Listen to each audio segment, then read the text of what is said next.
So I thought I would make an update on the Iranian conflict. But there turns out to be a lot of people who don't understand why Iran is responsible, other than not paying attention at all. I'm not going to discount the fact that there are people who just don't pay attention to the geopolitical issues.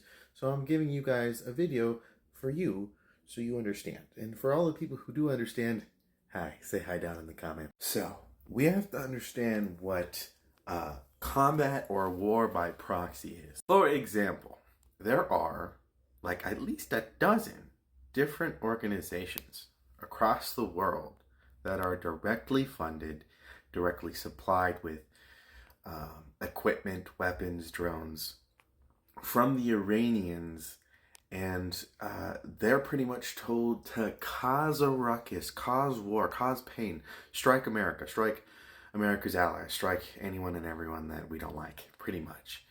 And what that normally would have done, if there's no proof of that, it would make the people who striked those people responsible while Iran gets out scot-free. Well, we are fully fucking aware that they are in complete control of these groups and actually have more of a say than that they say, because it's kind of hard to lie to the intelligence community, especially in America. It's hard to keep a secret from them. And it's no secret that Iran has openly supported these groups and supplied these groups and ordered these groups to kill Americans. And that's where we draw the line, and it's gotten to the point where Iran has felt so unrestricted to doing so due to Biden's limp dick policies. So right now we are currently in a situation where, yes, those proxy groups are going to get hit hard very soon by the United States and the US government, and especially the US military. When it comes to sanctions, when it comes to military action, it is coming. But now we have the question. If Iran is responsible for everything, but they're doing it by proxies, are we going to continue to let Iran do it, or are we going to strike them where it hurts?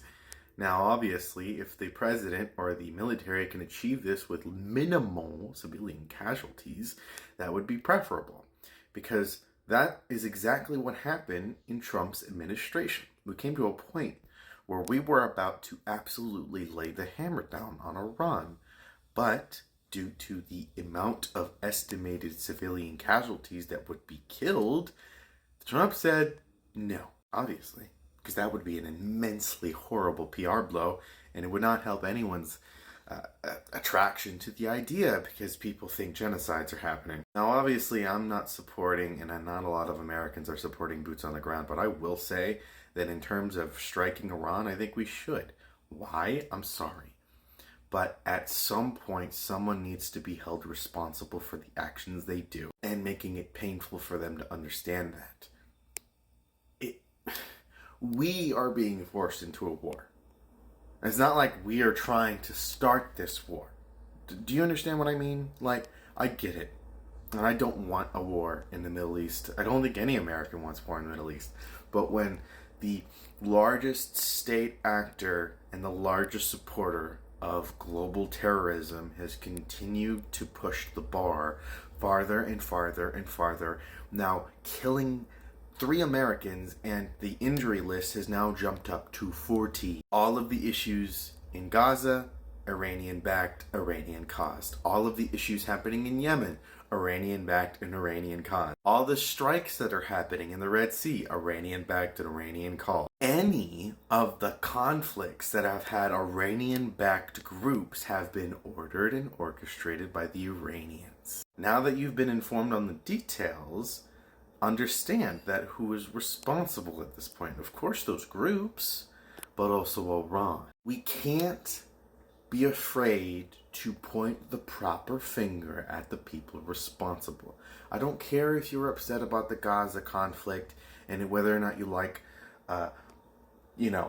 Hamas, even though they're a terrorist group, or whether or not you don't like the Israelis. Any Arab or, Islamic follower that I have ever been associated with despises Iran with how brutal they are, especially even if the Islamic religion has its rules.